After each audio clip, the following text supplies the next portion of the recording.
Hello बच्चों, तो कैसे हैं आप सभी लोग। उम्मीद करता हूँ आप सभी अच्छे होंगे। ये हमारी अर्थशास्त्र की 15 दिन की सीरीज का डे 2 है। आज हम इसमें दो बहुत ही ज्यादा इंपॉर्टेंट अर्थशास्त्र के टॉपिक पढ़ने वाले हैं। पहला उत्पादन क्या है, फिर उसी से रिलेटेड यानी कि उसी से संबंधित उत्पादक होता क्या है। सबसे पहले बात कर लेते हैं उत्पादन की।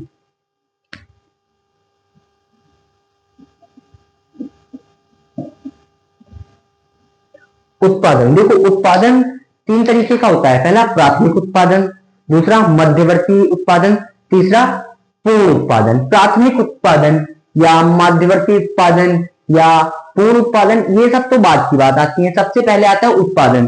देखो, उत्पादन उत्पादन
देखो बच्चों, उत्पादन से आशय किसी वस्तु या सेवा के रूप में परिवर्तन करके उसकी उपयोगिता बढ़ाकर किसी कार्य को करने या किसी व्यक्ति की इच्छा पूर्ति की शक्ति देना ही उत्पादन कहलाता है।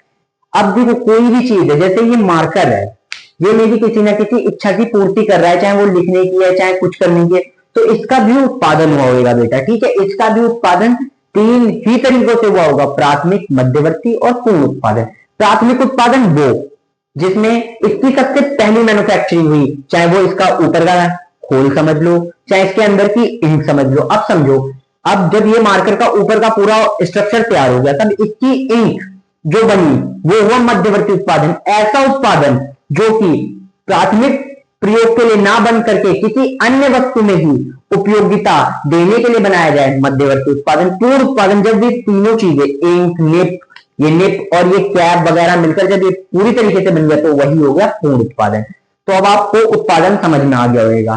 ठीक है, उत्पादन में एक शब्द आता है इच्छा पूर्ति और शक्ति। हम इस पर भी बात करेंगे कि ये होता क्या है। ये अर्थशास्त्र का एक बहुत ही महत्वपूर्ण बिंदु है।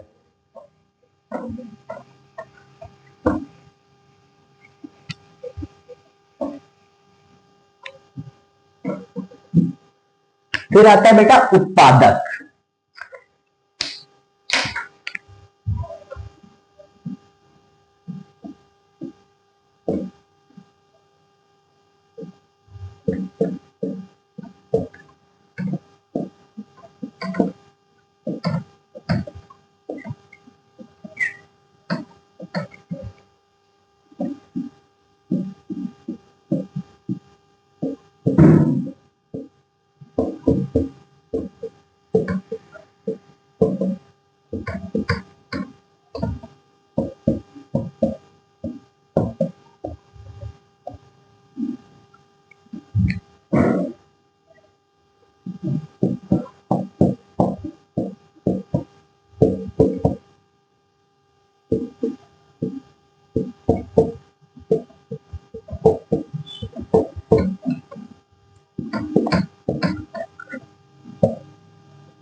देखो बेटा, उत्पादक अगर सामान्य भाषा में समझे, उत्पादक होता क्या है। तो उत्पादक कोई ऐसा व्यक्ति जो किसी वस्तु का उत्पादन करता हो या उसकी उपयोगिता में वृद्धि करता हो, वह उत्पादक कहलाएगा। बच्चों मान के चलो कि मैं ब्रेड बनाता हूं, तो मैं उत्पादक हूं उस ब्रेड का। क्यों? क्योंकि मैंने वो ब्रेड ऐसे बनाई है जो लोगों की किसी न किसी इच्छा की पूर्ति कर रहे हैं।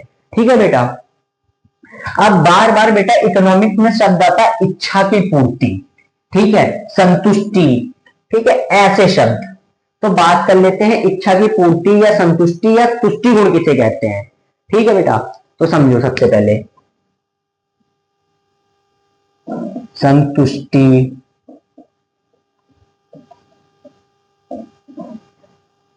तुष्टि गुण, तुष्टि गुण। ठीक है बेटा, संतुष्टि या तुष्टि गुण, तुष्टि गुण किसे कहते हैं बेटा? संतुष्टि या तुष्टि गुण समझो।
देखो बेटा, तुष्टि गुण या संतुष्टि से आशय किसी भी वस्तु की उस शक्ति या क्षमता से लगाया जाता है जो मनुष्य की किसी न किसी आवश्यकता की पूर्ति करने में सहायता करती है। ठीक है बेटा, देखो कोई भी वस्तु है जो किसी न किसी व्यक्ति की किसी न किसी इच्छा को, किसी न किसी चीज को पूर्ति करने की शक्ति रखती है, क्षमता रखती है, वो क्या कहलाती है? उस वस्तु का तुष्टि गुण या फिर संतुष्टि। ठीक है बेटा, इनको इच्छा पूर्ति वस्तुएं भी कहा जाता है।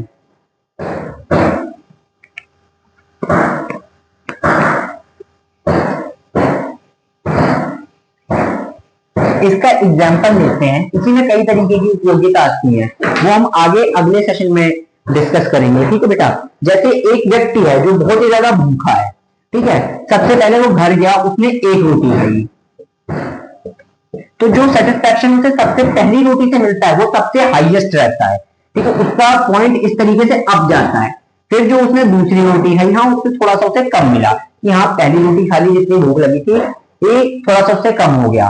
ठीक है, तब वो ग्राफ थोड़ा सा ऐसे जाता है, हल्का सा नीचे होता है। फिर तीसरी रोटी खाई, ठीक है, तब हाँ अब इक्विवेलेंट आ गया कि हाँ पेट भर चुका है। अगर इसके बाद वो एक और रोटी खाता है, यानी कि चौथी रोटी भी उसने खा ली, ठीक है, तो चौथी रोटी के बाद क्या होगा? या तो उसका पेट हद से ज्यादा भर जाएगा या वो वॉमिटिंग कर देगा। ठीक है, तो इसमें इस केस में या तो ग्राफ ऊपर जाएगा या नीचे आएगा, यानी कि या तो प्लस में जाएगी या माइनस में आएगी। तो देखो, जो इन सभी से टोटल संतुष्टि मिलती है, टोटल तुष्टि गुण मिलता है, उसको कहते हैं कुल तुष्टि गुण। ठीक है, या संतुष्टि। अब इस आखिरी रोटी से जो या तो प्लस में मिली है या माइनस में मिली है, उससे जो मिलता है उसको कहते हैं सीमांत तुष्टि गुण। समझो, सीमांत तुष्टि गुण से आशय किसी भी वस्तु के अंतिम उपभोग की अंतिम इकाई से जो संतुष्टि प्राप्त होती है उसे सीमांत तुष्टि गुण या संतुष्टि कहा जाता है। वह तुष्टि गुण ऋणात्मक एवं धनात्मक दोनों रूपों में कार्य करता है। ठीक है, अब बात कर लेते हैं कुल तुष्टि गुण से। कुल तुष्टि गुण से अभिप्रिय किसी भी वस्तु से मिले संपूर्ण उपयोगिता यानी कि संपूर्ण तुष्टि गुण से लगाया जाता है। ठीक है बच्चों, डन। अब ये तो आपका एक सिंपल एग्जांपल हो गया जो समझ लिया। आज हमने जो दो टॉपिक कवर किए हैं वो सबसे पहला था उत्पादन, दूसरा उत्पादक, ठीक है बच्चों, और तीसरा था तुष्टि गुण। ठीक है, उसी में मैंने आपको सीमांत और कुल तुष्टि गुण भी बताए। देखो बच्चों, इसके बाद जो मेरा नेक्स्ट वीडियो आएगा उसमें मैं आपको उत्पादन संभावना और उत्पादन संभावना वक्र दोनों ही समझाऊंगा। थोड़ा बड़ा टॉपिक है, लेंथी टॉपिक है, पर बच्चों हर बार अब तक 2015 से लगा करके 2024 तक वो लगातार रेगुलर पेपर में आया है इकोनॉमिक्स के और 10 नंबर में आया है, तो हम उसे जरूर समझेंगे। ठीक है बच्चों, थैंक यू आप सभी का।